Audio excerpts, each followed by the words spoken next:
लोकसभा चुनाव को लेकर पक्ष और विपक्ष के नेता एक दूसरे पर लगातार हमलावर हैं। एक ओर बीजेपी लगातार लालू परिवार पर हमला बोल रही है, तो वहीं दूसरी तरफ लालू परिवार भी एनडीए सरकार पर सवाल उठा रहा है। हाल ही में राष्ट्रीय जनता दल की सुप्रीमो लालू प्रसाद यादव की बेटी और आरजेडी प्रत्याशी मीसा भारती ने पीएम मोदी और बीजेपी पर जमकर हमला बोला है। अब उनकी बयानबाजी पर बीजेपी भी भड़क उठी है। दरअसल परिवारवाद का जिक्र करते हुए मीसा भारती ने कहा था, प्रधानमंत्री जमुई आए लेकिन परिवारवाद पर कुछ नहीं बोले। जब दामाद के लिए वोट मांगने आए तो कुछ नहीं बोला उन्होंने। मेरे परिवार पर वह लोग आरोप लगा रहे हैं, जमीन के बदले इन्होंने नौकरी दी है। आप लोग ईडी सीबीआई से रेड करवा चंदा दो और काम लो जैसा काम करवा रहे हैं। आप लोग इलेक्टोरल बॉन्ड पर क्यों नहीं जवाब दे रहे, मीसा भारती ने कहा। और इंडी गठबंधन सरकार बनती है तो पीएम से लेकर बीजेपी के सभी नेता जेल के अंदर होंगे। मीसा भारती ने यह बात भी कही है और इसके बाद अब सियासी वार पलटवार का दौर जारी हो गया है। जरा सुनिए प्रतिक्रियाएं। जो इंडिया गठबंधन है 30 लाख रोजगार दे रहा है, उसमें उनको तुष्टिकरण दिख रहा है। किसानों की आय दुगनी करने की हम बात कर रहे हैं, हम एमएसपी लागू करने की बात कर रहे थे, इनको तुष्टिकरण नजर आ रहा है। आज बेटे के लिए वोट मांगने गए थे, काहे नहीं परिवारवाद पे बोले। मुंह बंद हो गया प्रधानमंत्री जी का। इलेक्ट्रोल बॉन्ड पे कौन जवाब देगा? जब आते हैं वो हमारे परिवार पे आरोप लगाते हैं भ्रष्टाचार का। जानते हैं कितना बड़ा भ्रष्टाचार है। अगर देश की जनता ने कहीं हमें मौका दे दिया इंडिया गठबंधन को, प्रधानमंत्री से लेकर के जितने भी भाजपा नेता है जेल के अंदर बंद हो। आरजेडी की मीसा जी, लालू जी की बिटिया, वो तो ये कह लेंगे हम मोदी जी को जेल में डालेंगे। अरे देश की जनता सुनना चाहती है कि आप भ्रष्टाचारियों को जेल में डालेंगे या नहीं। अब इस स्तर पर ये अगर कैंपेन विपक्ष का जा रहा है कि कोई मरने की बात कर रहा है, कोई जेल में जाने की बात कर रहा है, पानी का विराम देता। तो आपने प्रतिक्रियाएं सुनी और इसी मुद्दे पर आज हम चर्चा करेंगे और समझने की कोशिश करेंगे कि ये जुबानी ललकार जो चल रही है और अपने अपने पत्ते भी फेंके जा रहे हैं, लेकिन किसका काम होता नजर आएगा, किसका कारगर साबित होगा ये दांव। हमारे साथ कुछ मेहमान जुड़े हुए हैं, आपका तारुफ करा देते हैं। पूनम सिंह जी हैं, भारतीय जनता पार्टी के प्रवक्ता हमारे साथ जुड़ी हुई हैं। प्रोफेसर रंजीत कुमार मिश्रा जी हैं, कांग्रेस के प्रवक्ता हैं। अरुण कुमार जी हैं, आरजेडी के प्रवक्ता हैं। और रवि अरोड़ा जी हमारे साथ जुड़े हुए हैं, राजनीतिक विश्लेषक हैं। सभी मेहमानों का बहुत स्वागत है। सबसे पहले अरुण कुमार जी, अभी आप सुन रहे थे, यह आरोप लगाया जा रहा है और ये कहा जा रहा है कि मरने मारने तक की बात की जा रही है विपक्ष के नेताओं की तरफ से। लगातार जिस तरीके से जो जुबानी जंग छिड़ी हुई है उस पर, परिवारवाद पर, भ्रष्टाचार पर लगातार आप लोगों पर हमलावर है बीजेपी। देखिए योगेश जी, उनके पास तो कोई मुद्दे हैं नहीं, और विपक्ष और देश की जनता जब सवाल करती है गरीबी पर, महंगाई पर, बेरोजगारी पर, महिलाओं की सुरक्षा पर, चुनावी चंदे पर, तो ये लोग, भारतीय जनता पार्टी के लोग बौखला जाते हैं। अरे बौखलाना क्या, 10 साल से आप केंद्र में सरकार में हैं। आप 2 करोड़ नौजवानों को सरकारी नौकरी देने की बात कह के आए, किसानों की आय दोगुनी करने की बात कही थी, विदेशों से काला धन लाएंगे और 15-15 लाख रुपया प्रत्येक नागरिक के खाते में देंगे। क्या हुआ? सारे सवाल हैं। अरुण कुमार जी, आप ये बात बोल कहाँ रहे हैं? बोलते आप ये बात बोल कहाँ रहे हैं? बीजेपी यही तो कह रही है, बीजेपी कह रही है, आप लोग कह रहे हैं कि अगर आपकी सरकार बनती है तो बीजेपी के नेता कई और प्रधानमंत्री नरेंद्र मोदी जो कि खुद वो जेल के पीछे होंगे। यही तो सवाल उठा रही है आरजेडी, बीजेपी। और वो कह रही है बीजेपी कि दरअसल भ्रष्टाचारी जेल के अंदर होंगे। देश की जनता ये सुनना चाह रही है। देखिए, भ्रष्टाचार पे वार कहां कर रही है भारतीय जनता पार्टी, केंद्र सरकार विपक्षियों पर वार कर रही है। और हमारी इंडिया गठबंधन की सरकार बनेगी इस देश में तो भ्रष्टाचारियों पर वार होगा, ये कहना है हमारा। और जिस तरीके से सारे भ्रष्टाचारियों को संरक्षण दे रखा है भारतीय जनता पार्टी और नरेंद्र मोदी जी ने, सारे के सारे जेल के शिक्षों में बंद होंगे। और चारों तरफ जिस तरीके से काले कारनामा करके ये लोग अपने आप को राजा हरिश्चंद्र समझ रहे हैं, जनता सब देख रही है। ऐसा नहीं कि सत्ता किसी की बपौती है, जागीर है, जनता तो देख रही है। और सत्ता जब बदलेगी तो हिसाब किताब तो होगा। क्या भारतीय जनता पार्टी और भारतीय शासित प्रदेश में जितने लीडर हैं सारे के सारे दूध के धुले हुए हैं? क्यों नहीं? चुनावी चंदा पर बात हो रही है। कई ऐसे भ्रष्टाचार उजागर हुए, उस पर क्यों नहीं चर्चा हो रही है? पूरे देश में 126 से अधिक विपक्षी नेताओं पर ईडी सीबीआई की जांच। आखिर भारतीय जनता पार्टी के नेता इतने दूध के धुले हुए हैं, एक भी नाम बता दीजिए। आप मुख्यमंत्री को जेल में डाल रहे हैं, ये क्या है? तानाशाही। लेकिन तानाशाही नहीं चलने वाला है और जनता इस चुनाव में भारतीय जनता पार्टी को सबक सिखाने के लिए तैयार बैठी है। ठीक है, थोड़ा सा इंतजार कर लेते हैं उस पर भी। पूनम जी, आप बिल्कुल पूरी तरीके से तैयार हैं, क्योंकि ये कहा जा रहा है आरजेडी के, खासतौर पर हम इंडिया गठबंधन के नेताओं का किसी का भी जिक्र करें, अब उनकी तरफ से ही कहा जा रहा है अगर उनकी सरकार बनती है तो भारतीय जनता पार्टी के नेताओं को चुन चुन करके जितने भी भ्रष्टाचारी हैं सब सलाखों के अंदर जाएंगे। दूसरी बात बड़ी ये कही जा रही है कि जब ये अपने घोषणा पत्र में, मैनिफेस्टो में लोगों को रोजगार, युवाओं को रोजगार देने की बात करते हैं, शिक्षा के देने की बात करते हैं, स्वास्थ्य बेहतर करने की बात करते हैं, ये सारे मुद्दों की जब बात करते हैं तो तुष्टीकरण की कहाँ आपको नजर आने लगता है? देखिए योगेश जी, ये लोगों की बात पर हंसी आती है, ये लोगों को विकास दिखता नहीं है। क्योंकि माननीय नरेंद्र मोदी जी ने जो 10 साल काम किए हैं, लगता है कि इनको चश्मा लेकर के पढ़ने के बावजूद भी दिखाई नहीं पड़ रहा है। ये लोग बताए कि आखिर लालू परिवार पर सीबीआई का आरोप क्यों है, ईडी सीबीआई अपना कार्रवाई क्यों कर रही है, अब किसके समय में कर रही थी? आप याद कराइए उनको कि यूपीआई जब इनके केंद्र में कांग्रेस की सरकार थी, उस समय लालू प्रसाद यादव पर सीबीआई ने अपना कोर्ट का जो निर्णय लिया था, उनका उस समय से अभी केस चल रहा है और आरोप लगाते हैं भारतीय जनता पार्टी पर। समझ में नहीं आ रहा है योगेश जी कि ये लोग तो शिक्षा लोग कहाँ से ग्रहण करा करके दे रहे हैं, या पढ़ते नहीं है, या भारतीय जनता पार्टी ईडी को बोलती है कार्रवाई करने के लिए, या माननीय नरेंद्र मोदी जी बोलते हैं।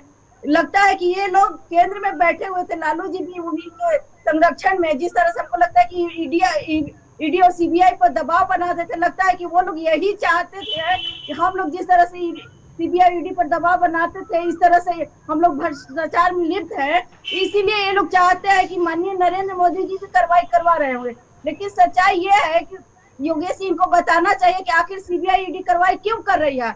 इनका घोटाला पकड़ाया, इन पर कोर्ट चार्ज अपना वो कह रहे हैं कि केवल विपक्ष के नेताओं पर ही कार्रवाई क्यों हो रही है? जो भ्रष्टाचारी जिन पर आप आरोप लगाते रहे हैं वो अब आपके साथ ही, तो उन पर कार्रवाई क्यों नहीं हो रही है? नहीं तो मैं पूछना चाहूंगी, नीतीश कुमार जी भी इनके पार्टी में गए थे, उन पे क्यों सीबीआई ईडी ने कार्रवाई करने का काम नहीं किए? ये बताए, इनको बताना चाहिए। जो चोरी करेगा तो स्वाभाविक करके उस पर कानून कार्रवाई अपना करेगी। तो इससे ये लोग बौखला गए हैं, क्योंकि ये लोग जान गए हैं कि हमारा सारा भ्रष्टाचार जितना भी है हम लोग छुपाए हुए, तो सब एक करके सामने आ रहा है। और ये लोग डर गए हैं, तेजस्वी जी भी डर गए, कहीं हम भी जेल न जाने वाले हैं, इसलिए बौखलाहट में उनका पूरा परिवार माननीय नरेंद्र मोदी जी को जेल भेजने के लिए बात करता है। आखिर किस आधार पर ये बताए? 10 साल केंद्र में माननीय नरेंद्र मोदी जी एनडीए की सरकार है, 25 पैसे का भी आरोप यदि माननीय नरेंद्र मोदी जी पर लगा हो तो ये लोग बता करके दिखाने का काम करे। लेकिन ये भ्रष्टाचारी लोग अपना भ्रष्टाचार छिपाने के लिए, कोई मुद्दा नहीं है तो माननीय प्रश्न नरेंद्र मोदी जी पर टिप्पणी करते। आप पे हिम्मत है तो आपने 10 साल 15 साल के माननीय राबड़ी देवी और लालू जी के कार्यकाल के चुनौती देती हूँ कि ये लोग विकास के मुद्दे ला करके दिखाए, जंगल राज किस तरह से आ गया था। लेकिन ये लोग ये चीज की चर्चा नहीं करेंगे, सिर्फ और सिर्फ पर्सनल कैसे टिप्पणियां की जाए, किस तरह से जनता को गुमराह किया जाए, किस तरह से सनातन धर्म को गाली दिया जाए, ये लोगों के पास यही मुद्दा बचा हुआ है। ठीक है, कुछ तुष्टीकरण की वोट पाने के लिए ये लोग ये राजनीति कर रहे हैं। ठीक है, प्रोफेसर रंजीत कुमार जी, तुष्टीकरण की राजनीति की जा रही है आप लोगों की तरफ से, और आधार क्या होगा? क्योंकि इंडिया गठबंधन का हिस्सा है आरजेडी, ये कह रही है कि प्रधानमंत्री नरेंद्र मोदी को सलाखों के पीछे पहुंचा देंगी अगर उनकी आपकी सरकार बनती है, इंडिया अलायंस की सरकार बनती है। तो कोई किसी आधार पर या फिर बेवजह जो आप आरोप लगा रहे हैं कि ईडी और सीबीआई का दुरुपयोग करके? योगेश जी, मैं अपनी बात प्रारंभ करूंगा एक बहुत प्रमुख बयान से। जी। भारत की वित्त मंत्री श्रीमती निर्मला सीतारमण जी के अर्थशास्त्री पति हैं श्री पी प्रभाकर। उन्होंने क्या बयान दिया जो पूरी तरह से पब्लिक डोमेन में है।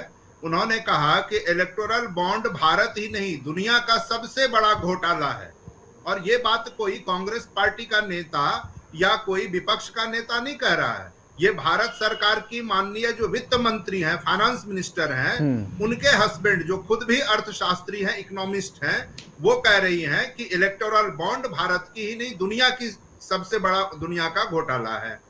एक तो ये बात देखिए, अब ये इलेक्टोरल बॉन्ड को वो क्यों दुनिया का सबसे बड़ा घोटाला कह रहे हैं, तो आप देखेंगे कि हर दिन इसमें नई जानकारी आ रही है। अब नई जानकारी ये आई कि कंपनियों के लिए कहा गया था कि जिनको 3 वर्ष पूरे नहीं हुए वो इलेक्टोरल बॉन्ड नहीं खरीद सकेंगे, लेकिन इन्होंने करवाया क्या कि जो अभी अभी रजिस्टर्ड कंपनियां थी उनसे भी इलेक्टोरल बॉन्ड खरीदवाया।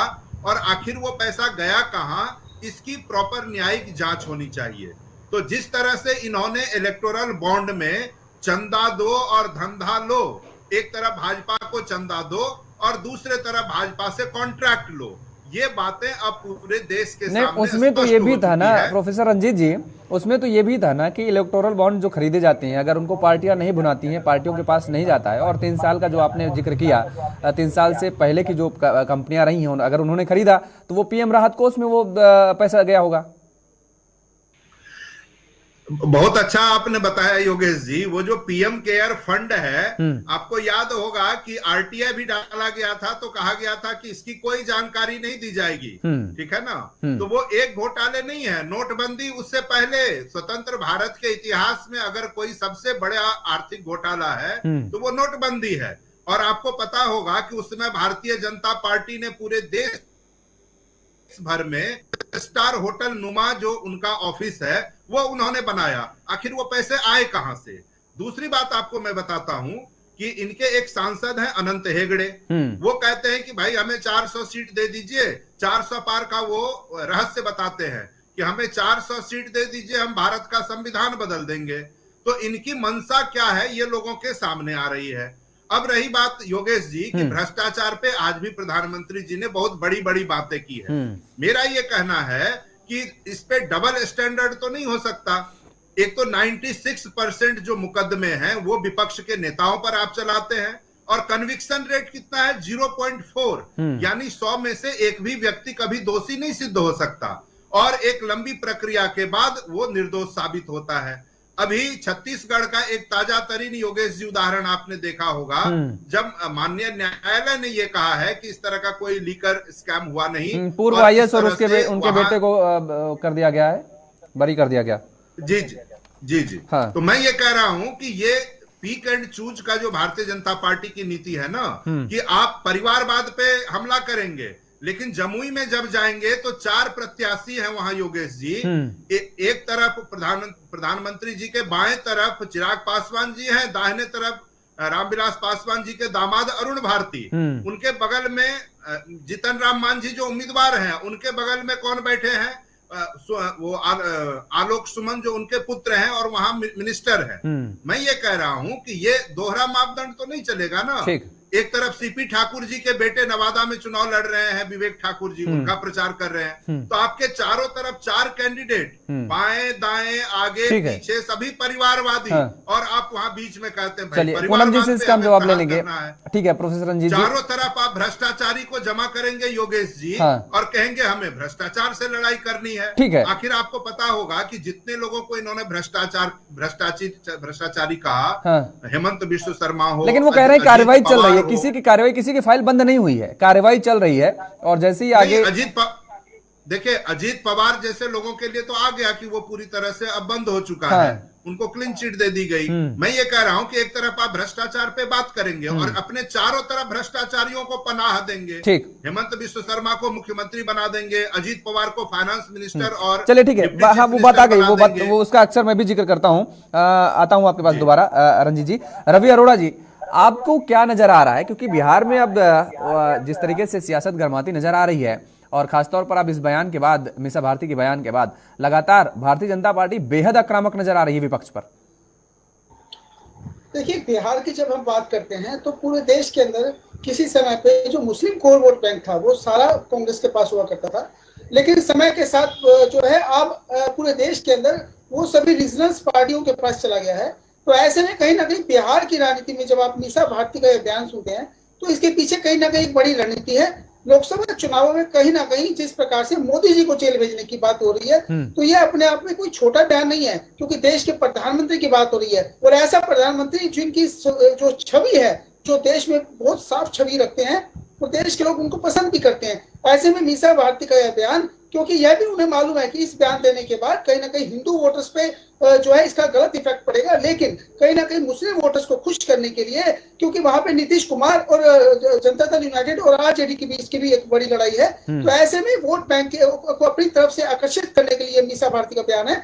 तो मैं समझता हूँ कहीं ना कहीं यह एक बयान जिससे उनको अगर वो फायदा, वो उनको लग रहा है कि अगर जो है इंडी गठबंधन सत्ता में आएगा तो वो जो है कई मंत्रियों को या कई नेताओं को बीजेपी के जेल भेजेंगे, लेकिन मैं समझता हूँ कि इस बयान से उनको सिवाय नुकसान के कुछ नहीं होने वाला, क्योंकि इंडी गठबंधन की जो हालत है, जो देश भर में जिस प्रकार से दिख रही है, ऐसे में मुझे नहीं लगता कि ज्यादा फायदा मिलने वाला है। तो ऐसे बयानबाजी से मुझे लगता है उनको बचना चाहिए, खासकर बिहार की राजनीति में, क्योंकि देश जंगल राज को भूला नहीं है।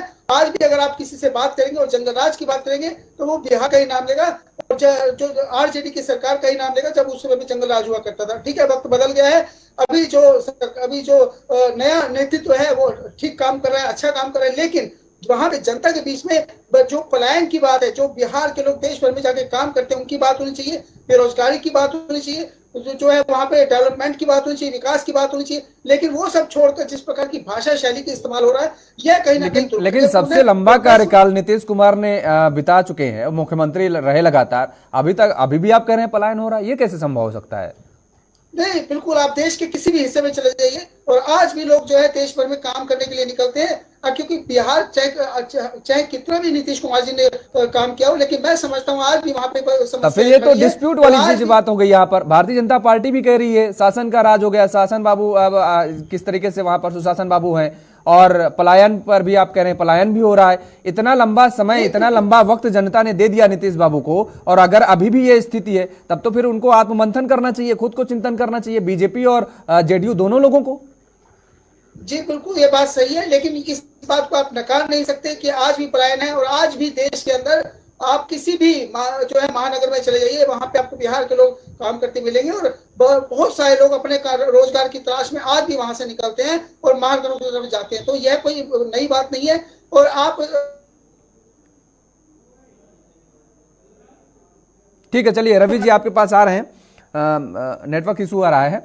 अरुण कुमार जी, फडणवीस साहब कह रहे हैं मीसा भारती अपने आप को देखें और अपने परिवार को बचाएं, जांच चल रही है लगातार, और इस जांच के दरमियान भी वो इस तरीके के उलझुल बयान दे रही हैं, कह रही हैं। देखिए रवि जी भी कह रहे हैं कि ऐसे बयानों से बचना चाहिए, फायदा होने वाला नहीं है, नुकसान ही होगा आपको। शिकार के रूप में सारी बात को रखे, राजनीतिक विश्लेषक कम और भारतीय जनता पार्टी के प्रवक्ता की तरह एक तरफा बात की। और देखिए ये थोड़ा सा मुझे सच बात विपक्ष एक रवि जी एक सेकंड रुकिए, रवि जी एक सेकंड रुकिए, आप ऐसा आरोप नहीं लगा सकते। ठीक है, रवि जी एक सेकंड रुकिए, अरुण जी मुझे लगता है अरे सुनिए तो मुझे लगता है कि रवि जी को जो दिख रहा है, अगर वो बात वो रख रहे हैं, अभी आपकी थोड़ी सी तारीफ कर दे, उन्होंने जिक्र किया कि पलायन हो रहा है, वो आपने उसको नजरअंदाज कर दिया। उन्होंने कहा कि आपने सवाल किया, पूरे इनके वक्तव्य में कहीं सुना एक तरफा बात, सिर्फ और सिर्फ। चलिए बहरहाल किसी व्यक्तिगत पर नहीं जाएंगे, नहीं किसी व्यक्तिगत टीका टिप्पणी पर नहीं जाएंगे। अरुण जी, रवि जी आपको भी रोकेंगे, अरुण जी आपको व्यक्तिगत टीका टिप्पणी में, आप सवाल का जवाब दीजिए। अरुण जी। योगेश जी, हाँ, निश्चित रूप से आपने सही कहा, 17 साल से एनडीए की सरकार बिहार में और केंद्र में 10 साल से। आदरणीय नरेंद्र मोदी जी आए थे पूर्णिया 2014 के लोकसभा चुनाव में 10 मार्च को, और उन्होंने कहा था गला फाड़ फाड़ के कि विशेष राज्य का दर्जा हम बिहार को देंगे, हमारी सरकार बनी। लेकिन सरकार बनी, 10 साल हो गए, विशेष राज्य का दर्जा नहीं मिला। चंपारण गए थे, और कहे थे ये जो चीनी की मिल है ना, दोबारा आएंगे हम इसी चीनी मिल के शुगर का चाय पिएंगे। वहां का खस्ता हाल है। मतलब सिर्फ और सिर्फ जुमलाबाजी, मुद्दे की बात करते ही नहीं। और आपको पता होगा योगेश जी, और यह पूरे देश अब जान चुकी है, 17 महीने के दौरान जब महागठबंधन की सरकार बनी बिहार में, और तेजस्वी यादव जी ने जो कहा था, जो प्रोमिस था उनका, जो प्रण था, सारे प्रण को करीब करीब पूरा करने का काम किया। 17 महीने के दौरान तेजस्वी यादव जी ने 5 लाख सरकारी नौकरी देने का काम किया बिहार के नौजवानों को। अरुण जी, लेकिन इन सारे मुद्दों पर भारतीय जनता पार्टी का, देखिए ये मुद्दे भारी पड़ते हैं, परिवारवाद का, भ्रष्टाचार का। भले ही आप लगातार इस बात का जिक्र करें कि उनकी पार्टी एनडीए में भी परिवारवाद है, इस बात को स्वीकारना बिल्कुल जाहिर तौर पर जनता भी देख रही है, लेकिन उनके जो बयान होते हैं वो आप पर भारी पड़ते अक्सर नजर आते हैं। इससे कैसे बच पाएंगे आप? बिल्कुल नहीं। आप योगेश जी, आप पत्रकार, वरिष्ठ पत्रकार हैं, पैनी निगार, देख लीजिए ना, पहले चुनावी भाषण में मोदी जी के मुंह से परिवार और वंशवाद के सवाल पर एक शब्द नहीं निकला, नवादा में भी नहीं निकला। शर्माने लगे अब वंशवाद और परिवारवाद पर। अब हमें लगता है आने वाले समय में भ्रष्टाचार पर भी वो शर्माएंगे बोलने के लिए, क्योंकि एनडीए ने खास करके पूरे बिहार में 13 जो है कैंडिडेट राजनीतिक घराने से देने का काम किया है। प्रथम चरण में 4 उम्मीदवार, चारों का चारों जो है राजनीतिक घराने से देने का काम किया। किस मुंह से बोलेंगे? भ्रष्टाचार पे किस बेशर्मी के साथ ये बोलते हैं। आपने देखा 2014 के बाद 26 विपक्षी पार्टी के नेताओं को, जिस पर ये चिल्ला चिल्ला कर प्रधानमंत्री जी और भारतीय जनता पार्टी जी के लोग बोलते थे कि भ्रष्टाचार का आरोप लगाते थे। चक्की पीसिंग अजीत पवार हो, और अब सत्ता भोगिंग।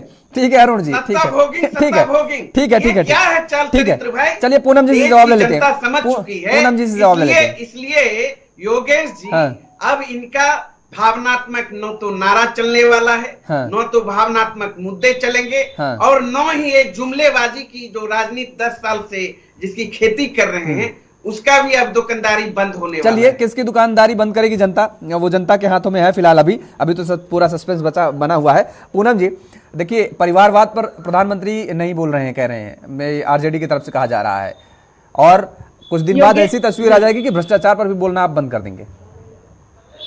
देखिए योगेश जी, ये लोग के पास कोई मुद्दा नहीं है। कह रहे हैं कि परिवारवाद पर नहीं बोल रहे हैं। माननीय नरेंद्र मोदी जी ने पहले स्पष्ट कहे थे कि एक परिवार का 10 लोग भी आए तो कोई आपत्ति नहीं है। उनका भाषण ये था। ये नहीं था कि एक परिवार के लोग 10 लोग नहीं आए या चाहे 20 लोग नहीं आए। उनके कहने का तात्पर्य था कि एक ही परिवार का लोग उसी सत्ता का, जैसे लालू जी समय पे परिभाषा बदलते रहता है, बनेगी, अब उनके बेटे बनाना है। लोगों के अनुसार अपने परिस्थिति अनुकूल ये लोग भाषा तय करते हैं, परिभाषा तय करते हैं। अपने परिवार के लोग सत्ता भोगते हैं, ये लोग को समझ में नहीं आएगा। ये बता दे, जिन 4 लोगों का नाम ले रहे हैं, क्या उनके परिवार से पूरे कंटिन्यू 3 पीढ़ी तक चल रहा है क्या? ये उसका जवाब नहीं दे सकते हैं योगेश जी। और ये बोल रहे हैं इलेक्ट्रॉनिक बॉन्ड पर, मैं इनको जवाब देती हूँ। ये पता है कि इनके कांग्रेस एंटी गठबंधन के नेताओं पर कांग्रेस का भी है, इसमें आरजेडी पर भी लगा हुआ है, और वही बात भाजपा पर। तो भारतीय जनता पार्टी सत्ता में है, स्वाभाविक है कि जो सत्ता में रहता है उसको ज्यादा अधिक चंदा मिलता है। लेकिन कोर्ट ने ये साबित नहीं किया है कि क्यों और किसके आधार पर ये लोग का बयान है, लेकिन लगा तो सब पे आरोप है। फिर ये कहां से साफ सुथरे हो गए? 2014 के पहले ये लोग बताए तो फिर प्रधानमंत्री जी क्यों नहीं बोले? आप बताइए ना, ये नहीं बोले कि वो दामाद जी के प्रचार में गए थे, जमुई गए थे दामाद जी के प्रचार में, और नवादा जो गए थे एक भारतीय जनता पार्टी के नेता के बेटा के प्रचार में। अब सुनिए, इसलिए वंशवाद और परिवारवाद से पर बोलने में उनको शर्मिंदगी महसूस होने लगी। 14 वर्ष के उम्र में अरबोपति बन जाते हैं। कौन सा ऐसा रोजगार करते हैं? सवाल जय शाह जी से करिए ना, निशा जी के पुत्र से। मैं पूछना चाहती हूँ, यही गांधी मैदान यही में सवाल अपने माननीय गृह मंत्री जी के पुत्र से उनके पूछिए। पिताजी लालू प्रसाद यादव गृह मंत्री जी से पूछिए, प्रधानमंत्री जी से क्यों पूछिए। रखा था? उन्होंने जैसा इतने बिहार अकूत से संपत्ति के मालिक कैसे होंगे, ये तो पूछना चाहिए ना। पर आरोप लगाते थे, आज उसी तो इसलिए इन लोगों के पास कोई मुद्दा नहीं है, मुद्दे की बात करते नहीं है, सिर्फ और सिर्फ लटकाने, झटकाने, भटकाने की बात करते हैं। लेकिन पूरे बिहार की जनता अब सजग हो चुकी है और अब भर फैलाने की राजनीति नहीं चलने वाली है भारतीय जनता पार्टी। देश और दुनिया जान चुकी है। थोड़ा सा बताइए ना, लालू जी मुख्यमंत्री रहते चारा घोटाला, पशुओं का चारा खा जाते हैं अपने पॉकेट। अरे राष्ट्रीय अध्यक्ष भारतीय जनता पार्टी का कैमरे के अंदर बंगारू लक्ष्मण जी पैसा लेते पकड़ाए, जमीन लिखवा सजा भी हुआ, सजा भी हुआ। अब देखिए ना चुनावी बॉन्ड में बरगद घोटाला, ये सीतारमण जी के पति ने आरोप लगाया। देश और दुनिया का सबसे बड़ा घोटाला चुनावी बॉन्ड घोटाला, घोटाला। आप बताइए ना, पर तो आप बात करेंगे नहीं, गठबंधन के शराब बात करेंगे नहीं, घिसा पीटा वही मैं गिनाऊं, आप मैं गिनाते आरोप लगाएंगे। जाऊंगी, फिर भी आप लोग कर रहे। आप हिम्मत है तो भ्रष्टाचार पर जाकर जनता के बीच में बताइए, अपने माता पिता के कार्यकाल को तेजस्वी जी को बताना चाहिए कि क्या क्या घोटाले हुए थे। अरे मुद्दे की बात करिए, मुद्दे की, रोजगार की, महंगाई की, गरीबी की, बेरोजगारी की, इस पर बात करने में शर्म क्यों आती है आपको? आपने जो वादा किया 2014 में, 2019 में, आपने जो जनता से वादा किया 2 करोड़ नौकरी देंगे, महंगाई कम करेंगे। ठीक है, अच्छा दोनों लोगों को रोकेंगे। पूनम जी आपको भी रोकेंगे। ठीक, अरुण जी आप भी रुके, पूनम जी आप भी रुके। ठीक है, ठीक है, यही काम रह गया। ठीक है, आ गई आपकी बात। प्रोफेसर रंजीत जी देखिए, हाँ आप ही के पास आ रहा हूँ, एक सवाल भी आपके साथ जोड़ रहा हूँ। बिहार में ऐसी स्थिति बनी हुई है कि आप लोगों में खुद ही जंग छिड़ी हुई है। आपके प्रदेश अध्यक्ष पप्पू सिंह किस तरीके से वो लगातार टिकट के लिए लड़ते रहे बेचारे, अपनी पार्टी का विलय कर दिए आपकी पार्टी में, और आरजेडी के मुखिया से गिड़गिड़ाते भी रहे। उन्होंने कितनी अपीलें की, कोई काम नहीं आई है। प्रदेश अध्यक्ष में और उनमें किस तरीके से तकरार है आपके, ये भी देखने को मिली है, जगजाहिर है ये जो खबरें सामने आ रही हैं लगातार। कैसे आप लोग भारतीय जनता पार्टी से मुकाबला इस तरह में करेंगे? क्योंकि एक तो ये बड़ा संदेश जाता है, सीट एक होती है लेकिन इसका संदेश दूर तलक जाता है। जनता समझती है कि जब अंदर खाने ही सब कुछ ठीक ठाक नहीं चल रहा तो साहब हम कैसे इनके साथ चलें? योगेश जी, अंदर खाने सब कुछ ठीक चल रहा है। देखिए, किसी व्यक्ति विशेष की जहां तक आप बात कर रहे हैं, होता क्या है कि आपने तो पार्टी में विलय किया, लेकिन वो सीट कांग्रेस के पास आनी भी तो चाहिए, और वो सीट गठबंधन में कई बार वो तो कह रहे हैं कि हमेशा कांग्रेस की सीट रही और कांग्रेस के खाते में ही सीट आनी थी, लेकिन वो तो अदावत समझिए, क्या समझिए, किस वजह से नाराजगी हुई और वो सीट आरजेडी के पास चली गई। नहीं, इसको तो समझना पड़ेगा योगेश जी कि जब आप अलग अलग दलों के साथ गठबंधन करते हैं तो कई बार आपके पसंद की सीट आती है, कई बार नहीं आती है। जब नहीं आती है तो जो पार्टी के कार्यकर्ता होते हैं उनको प्रतीक्षा करनी होती है एक अनुशासित सिपाही के रूप में, वो तो अलग मुद्दा है। देखिए, अभी मैं सुन रहा था, इन्होंने पलायन की चर्चा की थी रवि जी ने। अगर कुछ अपवादों को छोड़ दें जो पिछले 17 महीने में और एक बार इससे पहले, तो लगातार सरकार वहां किनकी रही? लगातार सरकार वहां भारतीय जनता पार्टी और जनता दल यूनाइटेड ने साथ चलाया।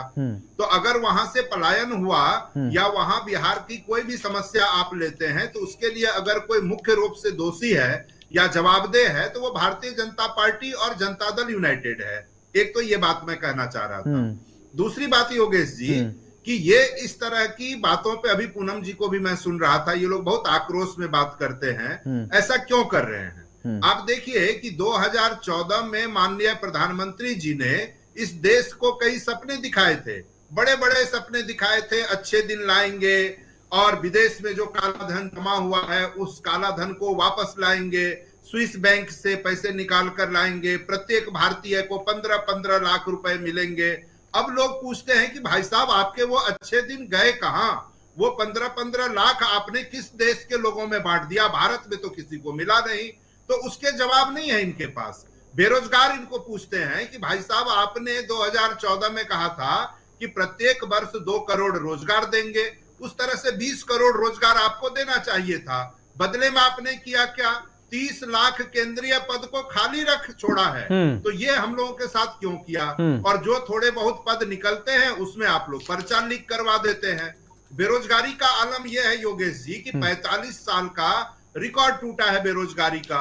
दूसरी बात, जो सबसे मुख्य कार्यबल है 23 से 28 वर्ष के युवा, उसमें 83% अनएम्प्लॉयमेंट है। ये कितनी भयावह तस्वीर है ये देखिए। और कांग्रेस यदि कहती है कि हम हर डिप्लोमा और डिग्री धारक युवाओं को 1 साल का अप्रेंटिसशिप देंगे, 1 लाख रुपए भत्ता में देंगे, तो इनके पेट में दर्द शुरू हो जाता है। कांग्रेस यदि कहती है कि हम केंद्रीय कर्मचारियों के 30 लाख पद जो है खाली, उनको आते ही सरकार में भरेंगे, तो इनको पेट में दर्द शुरू हो जाता है। फिर उसमें कभी हिंदू मुसलमान, कभी भारत पाकिस्तान, कभी मुस्लिम लीग ये खोज कर लाने लगते हैं। वास्तव में क्या है? युवाओं को रोजगार चाहिए। किसान कहते हैं हमें एमएसपी की लीगल गारंटी दीजिए। कांग्रेस ने वादा किया है कि अगर इंडिया ब्लॉक की सरकार बनती है तो किसानों को एमएसपी की कानूनी गारंटी दी जाएगी। उससे इनको पेट में दर्द हो जाता है। महंगाई, आप याद कीजिए कि कांग्रेस की जब सरकार थी तो 400 रुपए में गैस सिलेंडर उपलब्ध था। उस समय ये लोग कहते थे बहुत हुई महंगाई की मार, अब की बार मोदी सरकार। 400 रुपए में आपको इतना महंगा लगता था और आपने पूरे 10 साल 1100 रुपए लोगों के जेब से निकाले। ये जेब पे डाका नहीं तो और क्या है? दूसरी बात कि आप कहते थे कि पेट्रोल डीजल हम 35 रुपए प्रति लीटर उपलब्ध हाँ, महंगाई में वही बात आ गई, सारी बात आ गई। योगेश जी, हाँ। एक चीज मैं अपनी बात कह के पूरी करूं। हाँ। आप देखेंगे कि जब कांग्रेस की सरकार थी, आपको याद होगा, अंतरराष्ट्रीय मार्केट में कच्चे तेल की कीमत थी $148 प्रति बैरल तक। उस समय भी कांग्रेस ने केवल 70-71 रुपए पेट्रोल उपलब्ध कराया, 55 रुपए डीजल उपलब्ध कराया। इनके समय में अंतरराष्ट्रीय कीमतों में काफी गिरावट आई, $28-29 प्रति बैरल तक वो दाम गिर गया। लेकिन आम जनता को इन्होंने राहत नहीं दी। 100 रुपए में उसमें भी बड़े तर्क दिए जाते हैं, क्रूड ऑयल बैन का भी तमाम तरीके के जिक्र किए जाते हैं, तर्क दिए जाते हैं। महंगाई है, इस बात को हम ठीक है मानते हैं, महंगाई है। लेकिन सवाल यहाँ पर यही है ना कि आप लोग तो बयानबाजी से भटक जाते हैं ना, मुद्दों से भटक जाते हैं, बयानबाजी पर आ जाते हैं कि किस तरीके की बयानबाजी देते रहते हैं। आप इन सारे मुद्दों को जनता के बीच में पुरजोर तरीके से कहां रख पा रहे हैं? आप तो ये कह रहे हैं, अब जैसे भ्रष्टाचार का मुद्दा जो उठाया जा रहा है, अब तो पूनम जी यही कह रही ना, अभी आप जिन पर आरोप लगाते थे पहले कि ये भ्रष्टाचारी हैं, आज उन्हीं से कंधा मिला करके खड़े हुए हैं। जनता तो फिर जब जनता के बीच में ये बातें जाएंगी तो वो भी तो समझेगी, उसको भी तो यादें आएंगी। आप लालू यादव पर किसने जांच चलवाई, जेल के पीछे किसने भिजवाया? ये तो आप ही की सरकार थी, आप ही की सरकार, आप ही लोग लगातार आरोप लगाते रहे। पूनम जी कह रही है, फिर जनता भी तो ये बात समझेगी ना। अगर बयानों की बात करें तो सबसे गंभीर बयान भारत की वित्त मंत्री के जो अर्थशास्त्री पति हैं उन्होंने दिया, और जिसका खंडन अभी तक वित्त मंत्री ने भी नहीं किया और भारत सरकार की तरफ से भी नहीं आया। वो कहते हैं भारत ही नहीं, दुनिया का सबसे बड़ा आर्थिक घोटाला है ये इलेक्टोरल बॉन्ड। तो इनको उस पर स्टैंड साफ करना चाहिए। माननीय वित्त मंत्री जी को आगे आकर ये बात स्पष्ट करनी चाहिए कि वो ऐसा क्यों कह रहे हैं। दूसरी बात आप देखेंगे कि एक बड़ी फहरिस्त है। आपको याद होगा कि बंगाल के नेताओं की ही बात करें तो बंगाल में शुभेंदु अधिकारी, मुकुल राय, हाँ, वो मैंने जिक्र कर लिए, वो पहले भी बात आ गई है। वो बात बंगाल ही नहीं, महाराष्ट्र में भी और तमाम तरह नेता हैं। ऐसा ठीक बात आप कह रहे हैं कि इन पर सवाल उठाए जाते थे, और वो सवाल मैंने पूनम जी से पूछा भी। रवि जी, फिलहाल जो तस्वीर नजर आ रही है बयानबाजी को लेकर के, क्या इस लोकसभा के चुनाव में मुद्दे नजर आएंगी जनता के, या फिर गायब नजर आएंगे? केवल इसी तरीके की बयानबाजी चलती रहेगी और पूरा चुनाव निपट जाएगा? देखिए योगेश जी, चुनावों से 1 साल पहले सभी पार्टियां तैयारी शुरू कर देती हैं लोकसभा चुनावों की, बल्कि उससे भी पहले शुरुआत हो जाती है। लेकिन इस बार आप देखिए पूरे 1 से 1.5 साल हो गए लगातार किसी प्रकार का कोई जो जमीनी स्तर पर जुड़ा हुआ, जो ग्राउंड रियलिटी को दर्शाने वाला कोई ऐसा मुद्दा अभी तक सामने नहीं आया है। सिर्फ बयानबाजी चलती आ रही है और लगातार उन मुद्दों पर कहीं सीबीआई की बात होती है, कहीं ईडी की बात होती है, इलेक्टोरल बॉन्ड की बात होती है। लेकिन सच्चाई यह है कि आम आदमी की रसोई की बात नहीं होती, आम आदमी के मुद्दे की बात नहीं होती, आम आदमी की रोजाना की पड़ने वाली मुसीबत, जो झूठ की चीजें, उनकी बात नहीं हो रही है। पूरा भटक चुका है पूरा मुद्दा। और जबकि क्योंकि देखिए नेशनल जो है चुनाव है, राष्ट्रीय चुनाव है, सबसे बड़ी बात है कि लोकसभा की चुनाव है। तो ऐसे में जो पार्टियां हैं वो कहीं ना कहीं अपने पूरे मुद्दे से भटक चुकी हैं और आज जो इलेक्टोरल बॉन्ड की बात कर रही है सभी पार्टियां, मैं एक बात जानता हूं कि हमाम में सब एक हैं। कांग्रेस पार्टी भी इसमें शामिल थी, इसमें टीएमसी भी शामिल थी, इसमें सभी पार्टियां शामिल थी, कुछ पार्टियों को छोड़कर, जिसके अंदर मायावती की पार्टी या कुछ एक दो पार्टियां और हैं, सीपीएम वगैरह, तो वो छोड़कर सभी पार्टियां इसमें शामिल थी। सबने इलेक्टोरल बॉन्ड से चंदा लिया। और सबसे बड़ी बात इसमें समझने वाली बात यह है कि केंद्र सरकार को सबसे ज्यादा फंड इसलिए मिला क्योंकि वो केंद्र में थी, और जितने भी बिजनेसमैन हैं उन्होंने पैसा जहां पे बीजेपी की राज्य सरकारें हैं उनको भी दिया, केंद्र सरकार को भी दिया। लेकिन जहां पे कांग्रेस की राज्य सरकारें हैं उनको अपनी सरकारों के न मिला, अपने राज्यों के न मिला। अब टीएम जो हम बात करते हैं तमिलनाडु की, वहां पे श्रीनिवासन जी ने जो एक फंड दिया था 5 करोड़ समथिंग का, तो वो दिया था वहां पे एआईएडीएमके को, क्योंकि वो वहां की लोकल रीजनल पार्टी है। तो आप समझिए जहां जहां जिसकी सरकार है उनको फंड मिला, लेकिन लिया सभी पार्टियों ने है। इसीलिए हमाम में सब एक है। हाँ, जांच का विषय है, ये बात सही है कि जांच होनी चाहिए, जनता के सामने, देश के सामने सच्चाई आनी चाहिए। लेकिन यह भी उतनी बड़ी सच्चाई है कि कोई पार्टी जो आरोप लगा रही है वो सभी उसमें शामिल है। और सबसे बड़ी बात, इन लोकसभा चुनावों के अंदर किसी पार्टी के पास सच में कोई मुद्दा है ही नहीं, और सभी जो है अंधेरे में तीर चलाए जा रहे हैं, सिर्फ बयानबाजियां हो रही है, एक दूसरे को गलत साबित करने में लगे हुए, लेकिन यह नहीं बता रहे कि हम क्या करेंगे, हम क्या करने वाले हैं। सबसे ज्यादा शासन कांग्रेस के शासन में आया ने किया, लेकिन कांग्रेस ने भी नारा दिया था गरीबी हटाओ। क्या गरीबी हटा पाई? आज भी गरीबी वैसे के वैसे है, ठीक है, क्योंकि देश की जनता सब समझती है। आप इस बात को नहीं नकार सकते, बेशक से कुछ भी आरोप आप लगाएं, लेकिन जनता के पीछे मुद्दों के साथ जाना पड़ेगा अगर आपको सत्ता में आना है। बिल्कुल, और वो मुद्दे गैर नजर आ रहे हैं फिलहाल। प्रोफेसर रंजीत कुमार जी। हाँ योगेश जी, रवि जी के एक पक्षीय विश्लेषण से मैं सहमत नहीं हूं। देखिए, हम लोग जब बात करते हैं बेरोजगारी की, हम लोग जब बात करते हैं किसानों की समस्याओं की, हम लोग जब बात करते हैं महंगाई की, हम लोग जब बात करते हैं महिलाओं की सुरक्षा की, तो इससे बड़ा आम आदमी से जुड़ा मुद्दा कोई नहीं होगा रवि जी, और उसको आप मुद्दा ही नहीं मानते। आज मैं बता रहा हूं, आज द हिंदू अखबार ने बहुत डिटेल में CSDS का एक सर्वे छापा है, और आपको ये जान के हैरानी होगी कि देश में सबसे बड़ा मुद्दा बनकर उभरा है उसमें बेरोजगारी, उसमें सबसे बड़ा मुद्दा बनकर उभरा है महंगाई, और उसी पर विपक्ष बात कर रही है। हमारे आदरणीय नेता राहुल गांधी जी जब भारत जोड़ो यात्रा शुरू कर रहे थे, वहां से लेकर जब उन्होंने कन्याकुमारी से कश्मीर की 4500 किलोमीटर की पैदल यात्रा की, या मणिपुर से मुंबई की यात्रा की, तो उसका मूल मुद्दा रहा युवाओं की बेरोजगारी, किसानों की समस्या, महंगाई, महिलाओं की स्थिति। और आप कहते हैं कि हम लोग मुद्दे नहीं उठाते। अरे भाई साहब, इस तरह का एक पक्षीय विश्लेषण नहीं, मुद्दे देखिए प्रोफेसर लगातार जनता से प्रोफेसर रंजीत कुमार, जनता से जुड़े हुए मुद्दों पर ही चुनाव होगा। नहीं, अच्छी बात है, अच्छी बात है। देश का हर नागरिक चाहता है कि जनता से जुड़े हुए मुद्दे पर ही चुनाव होना चाहिए और मुद्दों पर ही उन्हीं पर बात होनी चाहिए, लेकिन होती नहीं, भटक जाते हैं आप लोग। ये ठीक है, टीवी चैनलों पर चर्चा करके, मुद्दों पर बात करके, या हम रैलियों में चुनावी प्रचार के दौरान 2-4 बार नाम ले लें कि महंगाई है साहब, महंगाई है, उसको एक मिशन बनाना पड़ेगा मुझे लगता है। और जब तक मिशन नहीं बनेगा, भारतीय जनता पार्टी ने मिशन बनाया था, विपक्ष में थी तब। तो पूनम जी, मुद्दा बड़ा है ये, बेरोजगारी का भी और महंगाई का भी।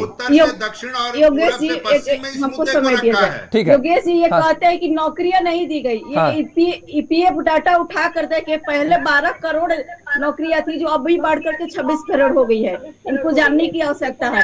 ये बोल रहा है कि विशेष राज्य का दर्जा, यही चिदम्बरम जी भारत की संसद में खड़े होकर बोल रहे थे कि अब किसी भी राज्य को विशेष राज्य का दर्जा नहीं दिया जाएगा, लेकिन माननीय नरेंद्र मोदी जी जब प्रधानमंत्री बनते हैं तो 100 करोड़ का विशेष राज्य का पैकेज देने का काम करते हैं। इसके बाद ऐसा नहीं कि दे करके बंद कर दिए, जब भी आए हैं तब कुछ बिहार में नहीं देकर गए हैं। ये बात करें गैस सिलेंडर की, 2012 में केंद्र में कांग्रेस की सरकार थी, उस समय 1200 रुपए गैस सिलेंडर थी। ये बताने का काम करें कि उस समय जब आप 2012 में 1200 रुपए सिलेंडर देते हैं तो अभी की स्थिति क्या होगी। ये महंगाई की बात करते हैं। आज भारत विश्व का 5वीं अर्थव्यवस्था सबसे बढ़कर के ऊपर हुआ है, ये देश और दुनिया ने देखा है। ये कहते हैं कि कोई काम नहीं हुआ। किसानों की बात करते हैं, 11 करोड़ किसानों को 6000 रुपए आर्थिक मदद दी गई है। गेहूं की एमएसपी की बात करते हैं 63.5%, और धान की बात करें तो एमएसपी में 66% ऐतिहासिक बढ़ोतरी की गई है। ये कहते हैं कि कुछ काम है। किसान क्रेडिट कार्ड से 4 करोड़ किसानों को लाभ सीधे पहुंचाया गया है। 35,000 करोड़ की राशि लोगों को मनरेगा के तहत दिया गया है। इन लोगों को काम दिखाई नहीं देता। कहते हैं कि माननीय नरेंद्र मोदी जी 10 साल में काम नहीं किए। ये बताइए कि 370 हटाने के पहले ये लोग कहते थे कि 370 हटाने तक उनकी नदियां बह जाएगी। ठीक है पूनम जी। हाँ, मैं बता दूं, ये रामलला कहते हैं कि संकल्प पत्र कुछ नहीं पूरा किया। मैं पूछना चाहती हूँ, जब अयोध्या में राम मंदिर जी का उद्घाटन हो रहा था तो ये लोग यही पहले कहते थे कि मंदिर वही बनाएंगे लेकिन तारीख नहीं बताएंगे, और तारीख भी बता दी गई, उसके बाद मंदिर भी बन गया। प्रोफेसर रंजीत जी एक सेकंड, पेट में दर्द होता है। ठीक है, अरुण कुमार के पास मुद्दा नहीं है। अरुण कुमार जी, अच्छा एक छोटा सा कमेंट दीजिए प्रोफेसर रंजीत जी, उसके बाद अरुण जी के पास छोटा सा कमेंट 10 सेकंड में। नहीं देखिए, ये अब घूम फिर के फिर भगवान राम की शरण में आई। आपको याद होगा कि शंकराचार्य जो अरे वो तो जाना ही पड़ेगा, अब वहां पर नहीं जाएंगे, वहां नहीं जाएंगे। चलिए ठीक है,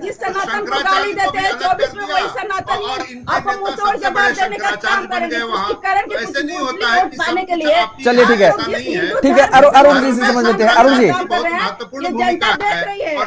समय कम है। रंजीत जी रोकेंगे आपको, रंजीत जी आपको भी रोकेंगे, पूनम जी आपको भी रोकेंगे। अरुण जी देखिए, अभी योगेश जी रवि जी को भी सुन रहा था। हाँ, और बीजेपी प्रवक्ता भी बोल रही थी। और आपको याद होगा 2020 का बिहार विधानसभा, देश में पहली बार हमारे नेता आदरणीय तेजस्वी यादव जी ने, महागठबंधन ने बिहार विधानसभा चुनाव में भारतीय जनता पार्टी को मुद्दे की राजनीति सिखाने का काम, मुद्दे पे लाने का काम किया। पहली बार तेजस्वी यादव जी जब बोले 10 लाख नौकरी हम देंगे, हमारी सरकार बनेगी प्रथम कैबिनेट में प्रथम हस्ताक्षर से, तो वहीं निर्मला सीतारमण जी आके बोली कि 19 लाख नौकरी हम देंगे। सरकार एनडीए की बन गई। लेकिन 2020 से लेकर 9 अगस्त 2022 तक सरकार एनडीए का रहा, लेकिन 9 नौकरी नहीं दिया योगेश जी। वहीं जब महागठबंधन की सरकार बनी, तेजस्वी यादव जी उस सरकार में आए तो 5 लाख सरकारी नौकरी हमने देने का काम किया। और पढ़ाई, दवाई, सिंचाई, कमाई, ये मुद्दा तेजस्वी यादव जी का। आज भी बिहार में भारतीय जनता पार्टी और नरेंद्र मोदी जी, अमित शाह जब आते हैं भटकाने की राजनीति करते हैं। चलिए ठीक है, वही मेरे फैलाने की बात करते हैं योगेश जी। हाँ। और हमारा मुद्दा, हमारे नेता तेजस्वी यादव जी मुद्दे की बात करते हैं, रोजगार की बात करते हैं, पढ़ाई की बात करते हैं, लिखाई की बात करते हैं। अरुण जी यही मेरी सलाह आपसे, यही मैंने आपसे कहा, आपसे और इंडिया गठबंधन से। आपने जो 2020 के विधानसभा का चुनाव का जिक्र किया ना, वो मैं अक्सर तारीफ करता हूं इस बात की। मैं अपनी चर्चाओं में भी तारीफ करता हूं कि वो 2020 का जो विधानसभा था, तेजस्वी ने बहुत शानदार लड़ा था। और यही वजह थी जो इतनी सीटें आरजेडी को मिली थी। और अंतोगत्वा लास्ट टाइम में थोड़ा सा वो भटक गए थे अपने मुद्दे से, इस वजह से हो सकता है नहीं सरकार बनाने के बिल्कुल करीब तक पहुंच गए थे। मैं तारीफ करता हूं उस मुद्दे की। वही मैं अभी भी कहता हूं कि लोकसभा चुनाव में भी जनता के मुद्दों को उठाइए और जनता के मुद्दों पर बात करिए। इधर उधर की बातों से कोई फायदा होने वाला नहीं है। इधर उधर की बात, चलिए ठीक है, एनडीए और बीजेपी करते, चलिए ठीक है, वो जनता मुद्दे की बात करते हैं। बहुत अच्छी बात है, जनता सब समझ रही है। अब रोकेंगे आपको अरुण जी, माफ कीजिएगा, आप रोक रहा हूं क्योंकि समय इजाजत नहीं दे रहा है। और आप सभी मेहमानों का बहुत बहुत शुक्रिया, बहुत धन्यवाद हमारे साथ जुड़ने के लिए, समय देने के लिए। तो लगातार अब चुनाव को लेकर के चुनाव प्रचार भी तेज होता नजर आ रहा है, लेकिन इस दौरान जुबानी जंग भी बेहद तेज नजर आ रही है। मेरे साथ फिलहाल इतना ही। खबरों के लिए आप देखते रहिए JK 24/7 न्यूज। नमस्कार।